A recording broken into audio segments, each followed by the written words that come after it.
Hey guys, what happened? How to clear app data or app data on Android. So go ahead to your settings on your phone, right? And if you're using Android, go to the specific app and then go to the app info and clear cache. Or in that case, if you're using iPhone, go ahead to the general and then iPhone storage. Make sure just to pin down the app, right? Let's say CapCut, and then just go ahead and hit offload app, okay?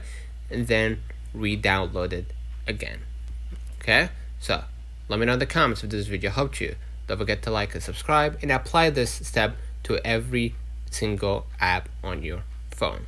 So we will definitely see you in the next one.